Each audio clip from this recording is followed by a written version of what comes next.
প্রথমত বলে নি, বিস্তারিত প্রেস কনফারেন্স আমাদের Bidhannagar Salt Lake sector 5 working place থেকে 4 PM মাননীয় রাজ্য সভাপতি এবং প্রদেশ মুখপাত্ররা করবেন।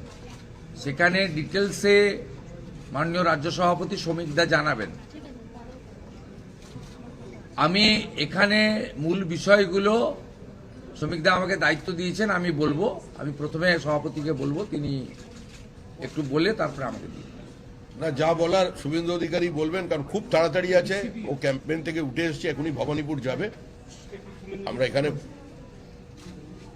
দেখুন, আমরা আজকে এখানে এসেছিলাম মূলত একটি গুরুতর অভিযোগ নিয়ে, যা মাননীয় কিরণ রিজিজুজির নেতৃত্বে, পীযূষ গোয়েলজির নেতৃত্বে, ডক্টর সুকান্ত মজুমদারজির নেতৃত্বে, ওম পাঠকজির নেতৃত্বে যে সেন্ট্রাল বিজেপি ডেলিগেশন গতকাল মুখ্য নির্বাচন আধিকারিকের দপ্তরে গেছিলেন, সেইটাই আমাদের মূল পাঠ ছিল আজকের এই ডেলিগেশনে বা আমাদের মেমোরান্ডাম দেয়াতে। লিড করেছেন স্টেট প্রেসিডেন্ট অনারেবল রাজ্যসভার এমপি শ্রমিক ভট্টাচার্য। আমাদের রেসপেক্টেড এমপি এবং ইলেকশন কমিশন পার্টির মধ্যে সমন্বয় করার জন্য ভারতীয় জনতা পার্টি যাকে দায়িত্ব দিয়েছেন মিস্টার মহেশ শর্মা, তিনি আমাদের মধ্যে আছেন মিস্টার শিশির বাজরিয়া এবং আমাদের জেনারেল সেক্রেটারি ইনচার্জ এই সাবজেক্ট রিলেটেড মাননীয়া শশী অগ্নিহোত্রী। আমাদের মূল প্রথম বক্তব্য ছিল মমতা ব্যানার্জির বিরুদ্ধে ইলেকশন কমিশনের যে এমসিসির যে নর্মস আছে সেই অনুযায়ী ব্যবস্থা নেওয়া হোক। আমরা দুটো বক্তব্যের ক্লিপ এবং তার ভাষণের পেন ড্রাইভ জমা দিয়েছি। একটা ভাষণে তিনি বলছেন কেন্দ্রীয় আধা সামরিক বাহিনী বা ভোটের কাজে নিযুক্ত নিরাপত্তা বাহিনীদের বিরুদ্ধে তিনি বিশেষ করে নারী শক্তি মহিলাদেরকে লেলিয়ে দেওয়ার কথা বলছেন মা বোনেরা আপনারাই হাতাখুন্তি নিয়ে বেরিয়েছে এদেরকে প্রতিরোধ করুন। তো সরাসরি হিংসাতে এবং নির্বাচনের কাজে নিযুক্ত হাজার হাজার নিরাপত্তা রক্ষীকে আক্রমণ করার মধ্য দিয়ে সমগ্র নির্বাচন ব্যবস্থার উপরে উনি আক্রমণ করেছেন।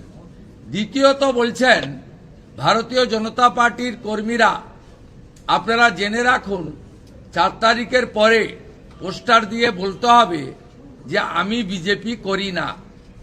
2021 সালে পোস্ট পোল ভায়োলেন্সের নেতৃত্ব দেওয়া মমতা বন্দ্যোপাধ্যায় তিনি আবার নতুন করে বিশ্বের সর্ববৃহৎ রাজনৈতিক দল যারা দেশ চালাচ্ছে, 21টা রাজ্য চালাচ্ছে, এই রাজ্যের প্রধান এবং একমাত্র বিরোধী দল, 2,33,00,000 মানুষের সমর্থন পাওয়া দল, তার কর্মী সমর্থকদেরকে সরাসরি খুনের হুমকি দিচ্ছেন এই বক্তব্যের মধ্য দিয়ে। এবং মুখ্যমন্ত্রী তিনি এখনো কেয়ারটেকার হলেও মুখ্যমন্ত্রী আছেন, নির্বাচন বিধি চললেও তিনি নির্বাচিত মুখ্যমন্ত্রী আছেন, তার হাতে পুলিশ দপ্তর আছে, তাই কেন ব্যবস্থা নেওয়া হবে না?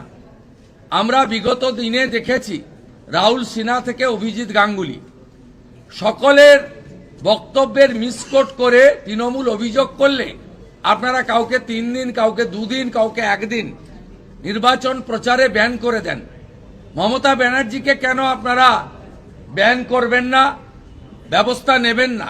তিনি কি আইনের ঊর্ধ্বে? এই প্রশ্ন এবং এই অভিযোগ নিয়ে আমরা মুখ্য নির্বাচন আধিকারিক মনোজ আগরওয়ালের কাছে প্রশ্ন রেখেছি, দাবিপত্র দিয়েছি।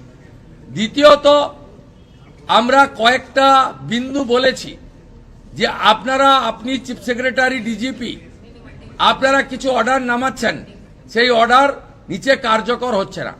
Manoj Burma director of security তিনি কিভাবে সব রাস্তা বন্ধ করে দিচ্ছেন, মুখ্যমন্ত্রী এবং তার দলের অন্যান্য নেতাদের এখনো সেই আগের মতো জনগণকে কষ্ট দিয়ে হয়রানি দিয়ে তাদেরকে এই ডাইরেক্টর সিকিউরিটি গোটা রাজ্যে ঘুরে ঘুরে এই টেন্টেড মনোজ বার্মা হস্তক্ষেপ করছেন। এটা করতে পারেন না, যা করতে হবে ডিজিপি এবং হোম সেক্রেটারির মাধ্যমে, এটা আমরা বলেছি।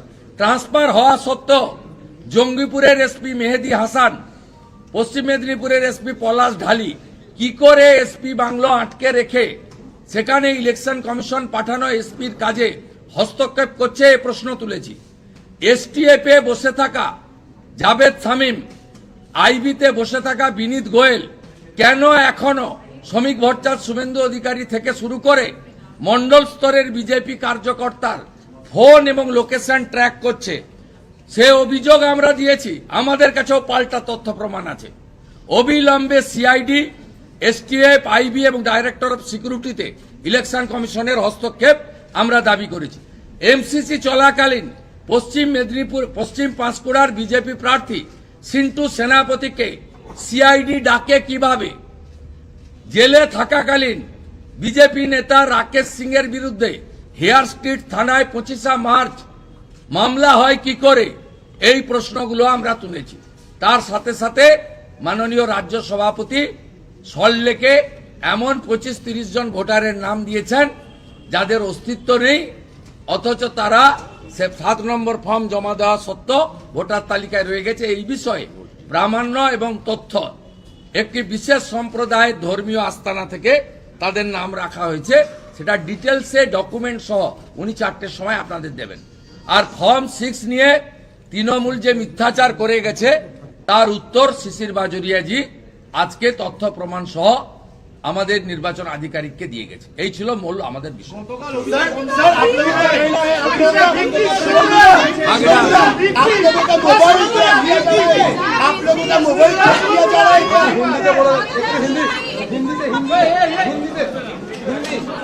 বিশ্বরে বেরিয়ে